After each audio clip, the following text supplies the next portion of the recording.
Hello दोस्तों, मैं आप सभी का स्वागत करता हूं आपके अपने यूट्यूब चैनल रैम्बो बाबा कंपटीशन में।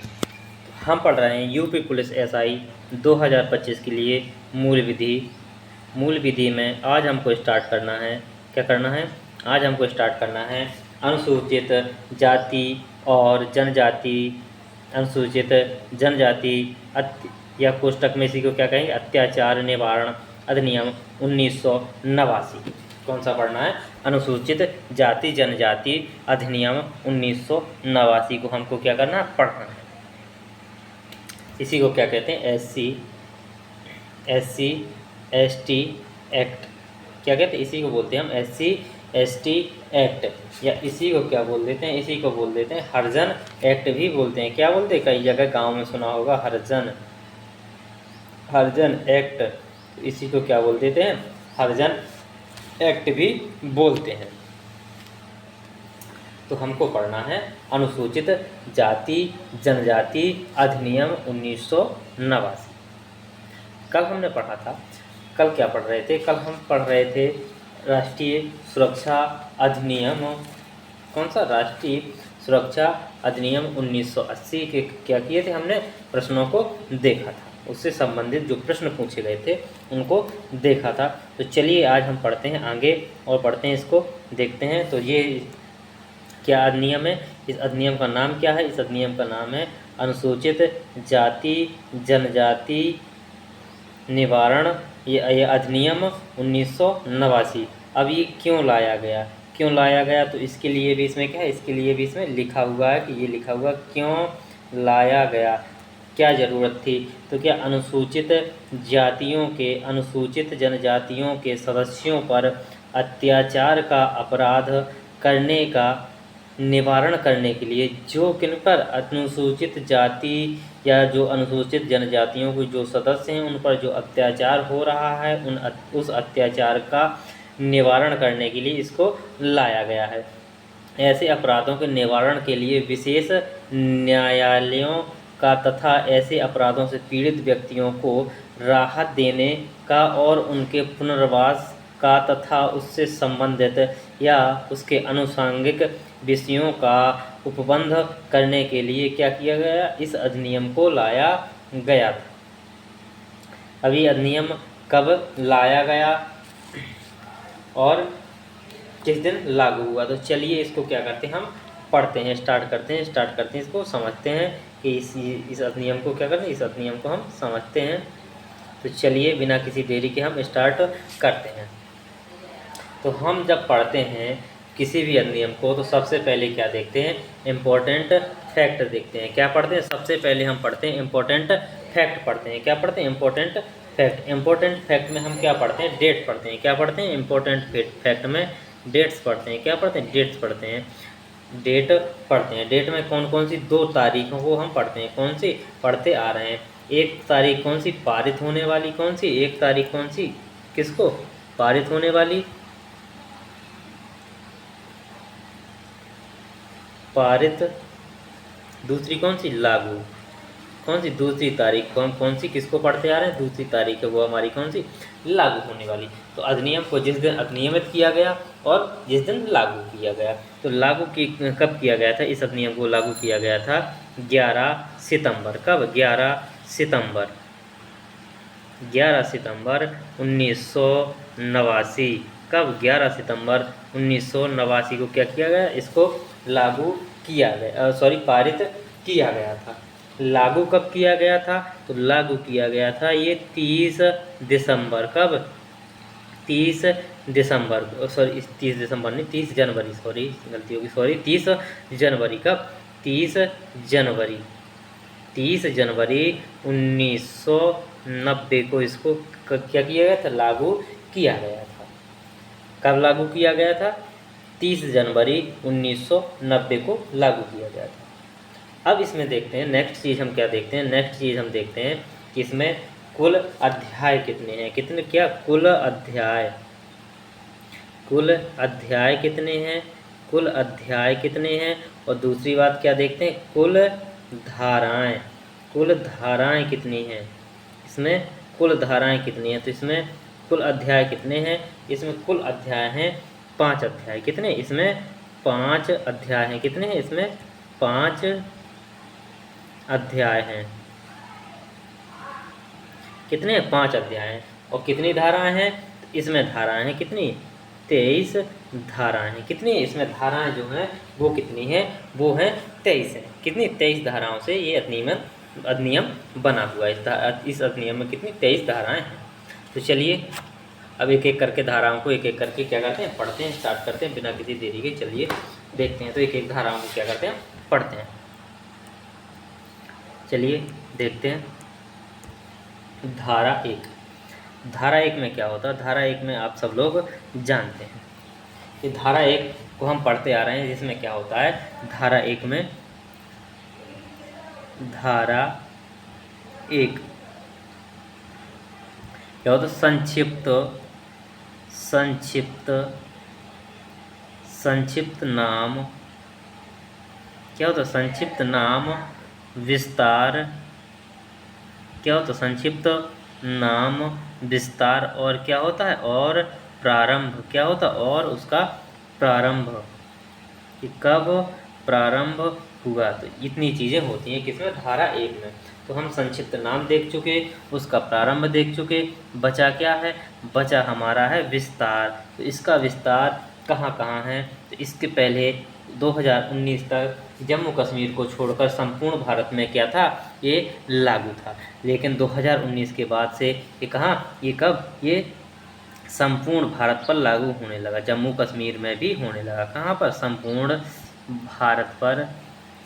भारत पर क्या होगा संपूर्ण भारत पर ये क्या होगा लागू होगा। तो ये कहाँ पर संपूर्ण भारत पर भारत के किसी भी कोने पर ये क्या होगा लागू होगा। तो ये हमने देखी धारा 1। अब देखते हैं हम धारा 2। तो धारा 2 में क्या होता है। धारा 2 में भी आप लोग जानते हैं कि क्या होता है।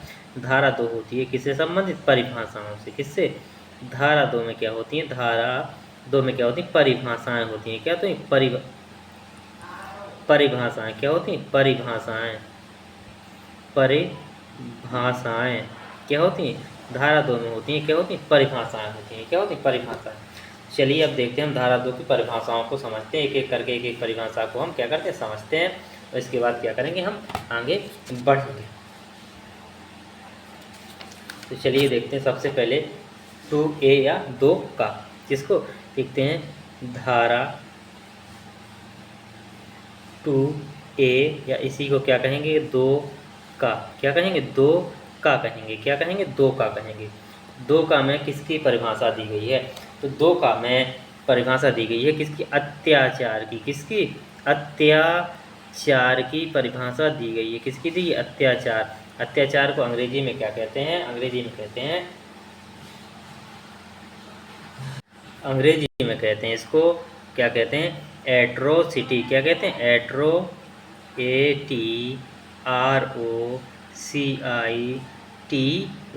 एट्रोसिटी बोलते हैं। क्या बोलते हैं एट्रोसिटी। तो इसकी क्या है अत्याचार की परिभाषा किस में दी गई है धारा 2 का में दी गई है। अब अत्याचार की परिभाषा के लिए इसमें लिखा हुआ है कि जो परिभाषा के लिए लिखा हुआ है कि अत्याचार के जो वे दंड नहीं जो अत्याचार में वे दंडनीय अपराध हैं जिनका जिक्र किसके अंतर्गत। इसमें एक धारा है धारा कौन सी 3। तो धारा 3 के अंतर्गत जो भी दंड बताए गए हैं जो भी अपराध बताए गए हैं वो सब क्या हैं अत्याचार हैं। तो इसके लिए एक लाइन हम लिख लेंगे। क्या करेंगे इसके लिए एक लाइन लिख लेंगे। क्या लिखेंगे कि अत्याचार। क्या लिखेंगे अत्याचार। क्या लिखेंगे अत्याचार वे दंडनीय अपराध हैं जिनका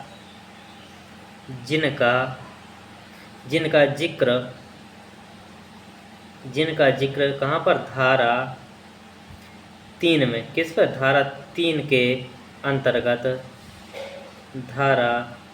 के अंतर्गत किया जाएगा या किया गया है।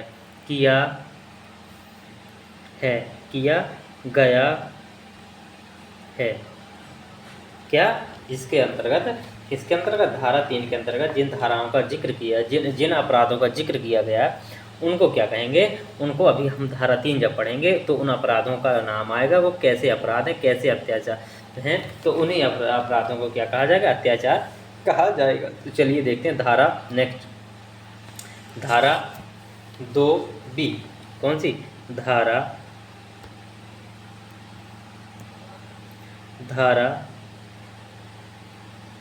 2B या खा, कौन सा, खा, 2B या खा। तो खा में क्या है, आश्रित की परिभाषा, किसकी परिभाषा है, आश्रित की परिभाषा है, किसकी, आश्रित। जो जैसे क्या होते हैं, जैसे हम जो हुए हैं वो क्या, जो बच्चे होते हैं, जो हम होते हैं, जो बूढ़े बुजुर्ग होते हैं, तो वो क्या होते हैं, किसी न किसी पर आश्रित होते हैं। तो अभी समझाता हूँ, आश्रित, आश्रित की परिभाषा, आश्रित की परिभाषा क्या है, आश्रित की परिभाषा है। तो आश्रित का मतलब क्या है, आश्रित की परिभाषा का मतलब क्या है कि जैसे मान लीजिए क्या है, यहाँ पर मान लीजिए कोई एक व्यक्ति, क्या है, एक व्यक्ति, कोई ए व्यक्ति है जो क्या करता है, किसी घर में क्या करता है, कमाने वाला व्यक्ति है, क्या होता है, कमाने वाला व्यक्ति। ये कौन है, ये कमाने वाला व्यक्ति है जो क्या करता है, घर के खर्च उठाता है। तो ये क्या करता है, घर के खर्च उठाता है। तो इसके अंतर्गत कौन कौन आएगा, अब इसके अंतर्गत कौन कौन आ जाएंगे, ये क्या कमाने लगा है, ठीक है। इसके अंतर्गत कौन आ जाएगा, इसके माता पिता आ जाएंगे, कौन आ जाएंगे, इसके माता पिता आ जाएंगे, क्योंकि ये कमाने लगा है तो माता पिता कैसे बूढ़े हो गए होंगे, कौन आ जाएंगे, इसके माता पिता आ जाएंगे। इसका जो छोटा भाई होगा, इसका क्या होगा, इसका छोटा भाई होगा। इसकी छोटी क्या होगी, बहन होगी, क्या होगी, बहन होगी, क्या होगी, बहन होगी। इसके क्या होंगे, इसके बच्चे होंगे, इसके क्या होंगे, इसके बच्चे होंगे। इसकी क्या होगी, इसकी पत्नी होगी, इसकी क्या होगी, इसकी पत्नी, इसकी कौन, इसकी पत्नी, इसकी कौन, पत्नी, पति या पत्नी हो सकते हैं। तो ये सब क्या होंगे, ये सब क्या होंगे, ये सब क्या होंगे, ये सब जो है ये क्या है, आश्रित हैं। ये सब क्या है, ये सब लोग क्या हैं, ये सब लोग आश्रित हैं, क्या है, ये सब लोग आश्रित हैं, किस पर, ए पर, ए नाम के व्यक्ति पर क्या है, ए आश्रित हैं। तो इनको कहा जाएगा आश्रित हैं। तो चलिए इसकी परिभाषा लिखते हैं, इसको थोड़ा साफ कर देते हैं, फिर इस क्या करते हैं, इसको लिखते हैं। तो साफ करने के बाद आश्रित की परिभाषा को क्या करते हैं, लिखते हैं। आश्रित की परिभाषा, तो हेडिंग डाल लीजिए, आश्रित की परिभाषा। आश्रित की परिभाषा में आश्रित किसे माना जाएगा, तो कोई भी व्यक्ति हो, कोई पीड़ित व्यक्ति हो, क्या हो, कोई पीड़ित व्यक्ति हो, लिखे, कोई पीड़ित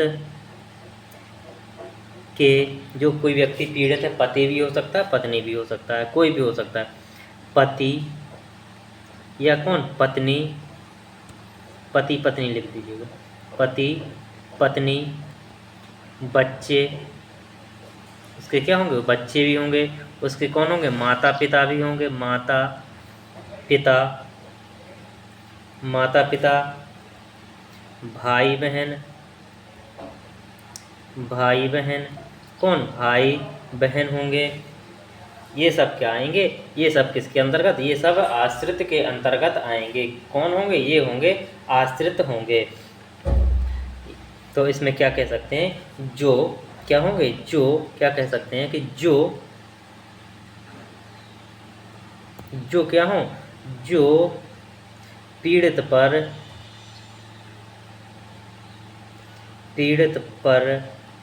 उनके भरण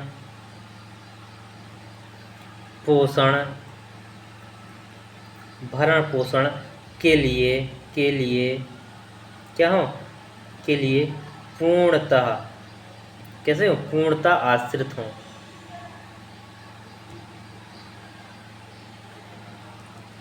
पूर्णतः कैसे, आश्रित हों, आश्रित हों, पूर्णतः क्या हों, आश्रित हों, उनको क्या कहेंगे, आश्रित कहेंगे। जैसे कि हम लोग हैं, हम क्या है, अपने माँ बाप पर क्या होते हैं, आश्रित होते हैं। बचपन में क्या होते हैं, हम अपने माँ बाप के ऊपर क्या होते हैं, आश्रित होते हैं। तो उनको क्या कहेंगे, आश्रित कहेंगे। चलिए देखते हैं नेक्स्ट धारा की ओर बढ़ते हैं। नेक्स्ट धारा की ओर बढ़ते हैं और नेक्स्ट धारा की ओर बढ़ते हुए क्या करते हैं, नेक्स्ट धारा की ओर बढ़ते हुए हम देखते हैं कि धारा 2C, धारा कौन सी, धारा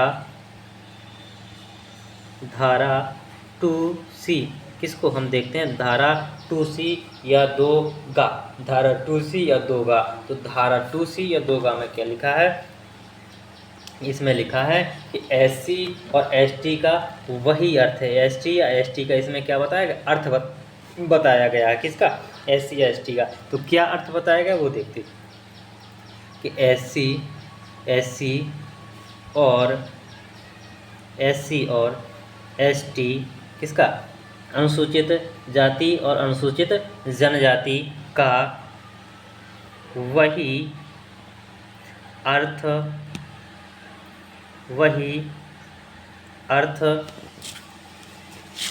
होगा। क्या होगा, वही अर्थ होगा जो कहाँ पर दिया गया, जो भारतीय संविधान में, कहाँ पर, भारतीय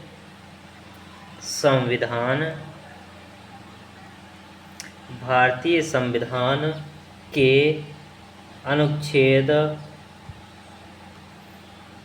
अनुच्छेद किसमें, अनुच्छेद 366 के भाग 24 और 25 में दिया गया है।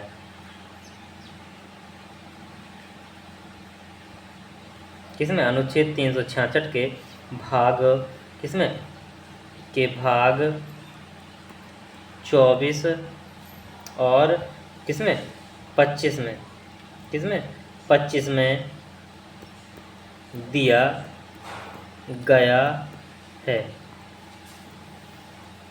तो उसका जो अर्थ कहाँ पर, 366 के किसमें, 24 और 25 में दिया गया, वही क्या होगा, उसका अर्थ होगा, किसका, अनुसूचित जाति और जनजाति का। अब देखते हैं, ये हमारा क्या था, अध्याय 1 था।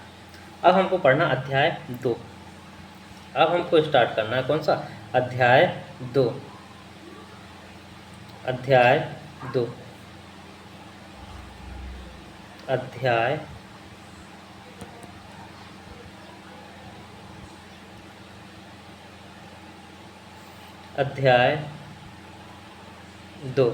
अध्याय 2 में क्या है, अध्याय 2 किससे संबंधित है, तो अध्याय 2 में है, अध्याय 2 क्या है, अत्याचार के अपराध के बारे में बात करता है। किसके, अत्याचार,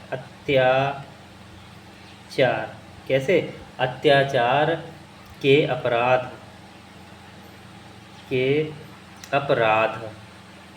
कौन से, अत्याचार के अपराध के बारे में ये अध्याय 2 बात करता है। किसके बारे में, अध्याय 2 बात करता है। तो हम लोग अध्याय 2 में नेक्स्ट क्लास में पढ़ रहे होंगे। तो अध्याय 2 को किसमें, नेक्स्ट क्लास में पढ़ रहे होंगे, क्योंकि ये अध्याय 2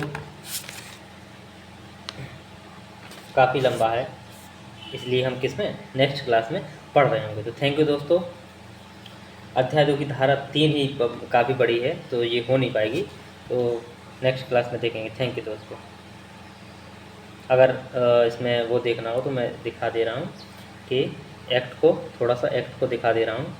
एक्ट को देखिए, ये रहा धारा 1, संक्षिप्त नाम विस्तार और उसका प्रारंभ। इसकी जो धारा 2 में क्या है, धारा 2 में क्या है, परिभाषाएं हैं। तो धारा 2 में देखिए, धारा 2 में ये परिभाषाएं दी गई हैं। धारा 2 में परिभाषाएं हैं। अत्याचार की परिभाषा है, संहिता का दंड है, अनुसूचित जाति जनजाति का वही अर्थ होगा जो संविधान के 366 के भाग खंड 24 और 25 में होगा। विशेष न्यायालय के बारे में बात की गई है, विशेष लोक अभियोजक के बारे में बात की। इतनी ही परिभाषाएं हैं। इसके बाद अध्याय 2 हमारा लग जाता है। कौन सा, अध्याय 2 हमारा स्टार्ट हो जाता है। अध्याय 2 में क्या, अत्याचार के अपराध। तो धारा 3 को हमको पढ़ना है, और धारा 3 ही हमारी क्या है, काफ़ी बड़ी है। तो धारा 3 में क्या है, अत्याचार के अपराध के लिए दंड है। तो इसमें क्या है, ये काफ़ी बड़ी धारा है। देखिए इसमें काफ़ी है, इसके पॉइंट बहुत सारे हैं जो पढ़ने होंगे। सारे के सारे पॉइंटों को पढ़ेंगे, फिर यहाँ से आएगी धारा 4। तो चलिए, थैंक यू दोस्तों। क्लास अच्छी लगी तो प्लीज़ लाइक शेयर और सब्सक्राइब ज़रूर करिएगा। थैंक यू दोस्तों।